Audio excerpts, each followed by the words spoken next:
Did you know that your brain is filtering reality 24/7? And your version of reality is not the same as someone else's. Now, if you haven't met me yet, hey, I'm Corey. I'm a biochemist and I also work in the sustainability field, telling Fortune 200 companies what to do in sustainability, what science-based targets, and then push what you as a customer should want. And manifestation isn't just woo-woo, it's actually science. So we're taking a deep dive on the neuroscience and biochem of all of it. Let's set the scene. We're going to break this down in parts because there's quite a bit that goes into this. So let's take a look at the first part, which is brain mechanics. And did you know your brain is actually a prediction machine? You process about 11 million tidbits of information per second, and you're only consciously aware of about 40. That's kind of crazy when you think about it, that millions and millions of pieces of information are going through your brain, but you're only really aware of about 40, and you're only consciously processing about 7 to 8, where you're giving it a little bit more than a split second thought. What happens to the rest? Well, it gets filtered through your subconscious, and your subconscious then filters it and decides whether we keep it or discard it. So basically Marie Kondo it. If it feels like it's worthy information, relevant information, and that is based on your thoughts, beliefs, ethics, etc. So it's like this. Your subconscious only processes what it thinks matters. And that's based off of your emotion, your focus, your beliefs, what frame of mind you're in, etc. So your brain is basically like, yeah, no, constantly. And a good example of this is like, let's say you've lost your keys and you're freaking out because you have to be somewhere in 5 minutes. You can't be late. You're looking everywhere for your keys, can't find it, don't know where it is. And you look and look and look, and you've looked everywhere. Then finally you're like, take a step back, stop looking for them, and then you go and it's like right in front of you where you looked like maybe 4 or 5 times. That's because you're focused on like the fear of, oh my gosh, I have to be somewhere. Oh my gosh, I have to go somewhere. You aren't focused on your brain finding the keys because your brain is in a mode of like panic, panic, panic. So it skips what it's looking for, right? Or another way of this is, let's say that you have been thinking about a red car that you really want. And then everywhere you look, you keep seeing the red car. It's not really that red car just all of a sudden started appearing. It's that your brain is then like hyper focused on, let's find that red car. Let's find that red car. So where you may have like breezed past it before, your brain is consciously looking for it, pulling that energy for it to come in and see what it is that you've been hyper fixating on. And here's something super interesting when we're talking about how the brain works, that your brain cannot tell the difference between imagination and reality. So in fMRI studies that have been done between, I believe the study that was most prevalent and peer reviewed was between 2014 and 2020, and then it was done again in 2021 and to 2022. And in this fMRI study, it showed that you imagining or envisioning doing an action lights up the same neurocircuits as you doing that said action. So you imagining picking up a brand new pair of keys, walking out to the most perfect car, that lights up the same part of your brain as you actually picking up keys and going into your dream car. When you visualize the future, it's as though your brain already fires as if it's happening. So your brain is already like, oh, hey, this is happening. Like, we are predicting what's going to come next. We're anticipating the next action.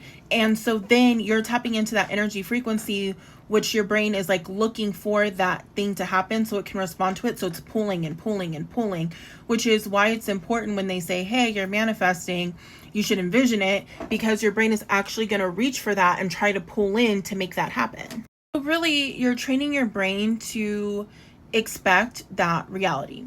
Pretty cool, right? Now, let's talk about neuroplasticity. And this is where your thoughts matter, because your thoughts actually rewire your brain. So repeated thoughts form stronger synaptic connections, and this is called long-term potentiation. So literally over time, your brain reprograms its reality and how you see it and what takes place. So you're training your brain on what to expect, what to anticipate, and that's formed from your belief system, your emotions, and what you believe to be true. So now we're going to talk about biology and your nervous system. And this is basically you embody your outcomes. Your autonomic nervous system reacts to thoughts as if they are real. So, whatever you are thinking, your body and your nervous system is reacting as it's actually happening. So, if you're really anxious about something and you start hyperfixating and thinking about it, your nervous system is reacting to that anxiety. If you imagine danger, your body is actually starting to react in fight or flight. It goes into survival mode. It's like we have to protect ourselves. We have to do all of these things. If you envision calming, tranquil, something that gives you peace, your vagus nerve gets activated, and then we start feeling relaxed, tranquil, calm. This is called psychophysiological concurrence. Basically, your emotional state shifts your heart rhythm and your hormones and your immune system and reacts accordingly. Something really interesting too is that your hormones also respond to your mental state. So, positive visualizations, happy thoughts, feeling joy, all of those increase dopamine, serotonin, and oxytocin. And those regulate your mood, drive, resilience, euphoria. Dopamine in particular primes your prefrontal cortex, which is your decision making. And your nucleus accumbens, which is your motivation. In turn, this is how you pursue what you expect to happen. Then we have precognitive psychology, which are your perception filters.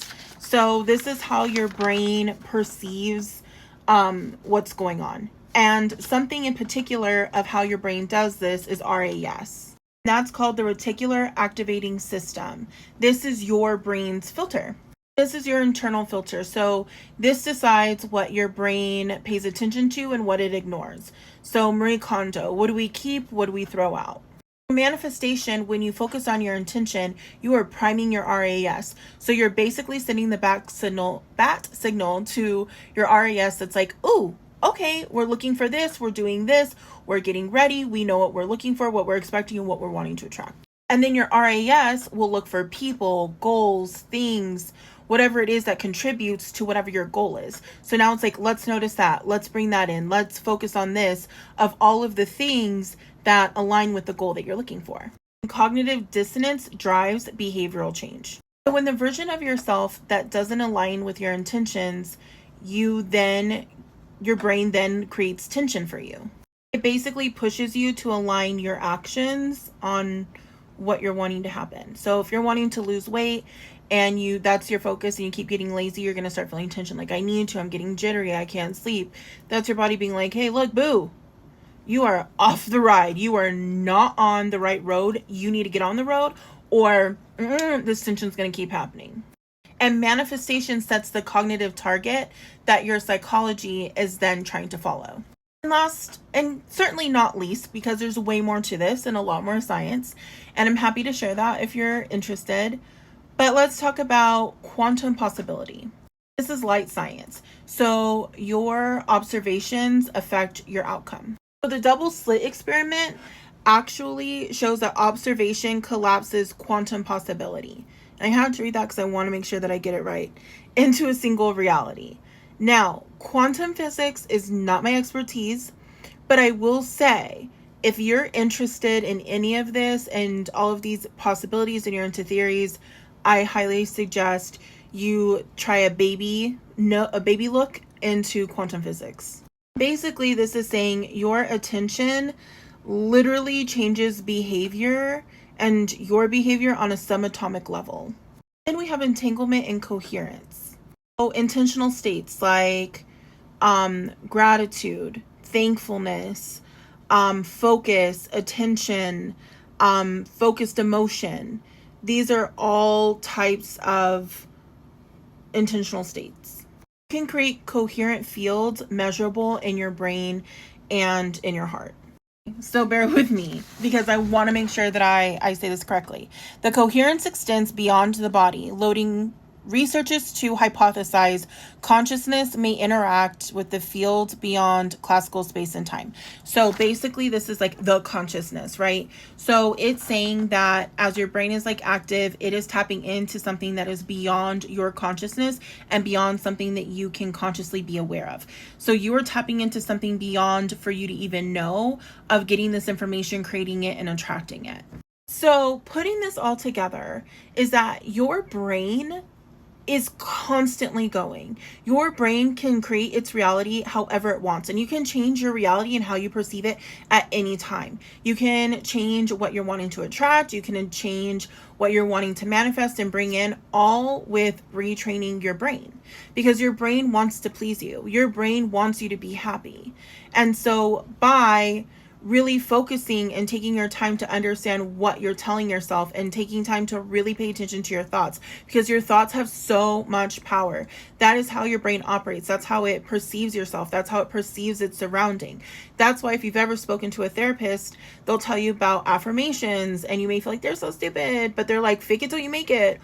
And that's why, because you are reprogramming your brain to then accept, know, and acknowledge what you're feeding it, which is then rewiring your brain. So if you feel constantly like, I'm unworthy, people always leave me, rejection, that's what you're going to attract. When you tell your brain, no, this may have happened to me, but I know that I attract like good people. I don't attract rejection. I'm never abandoned and things like that. You're not going to be seeking out abandonment in every relationship. You're not going to be seeking out hurt in every relationship because your brain is naturally looking for that. Now we can go into this whole other science, and that's something that we'll do when we talk about letting go and how your brain, the neurochemistry of your brain, reacts to that. But again, if you like the science behind manifestation, let me know. There's so much more for me to share. But this is just a little tip of the iceberg for you.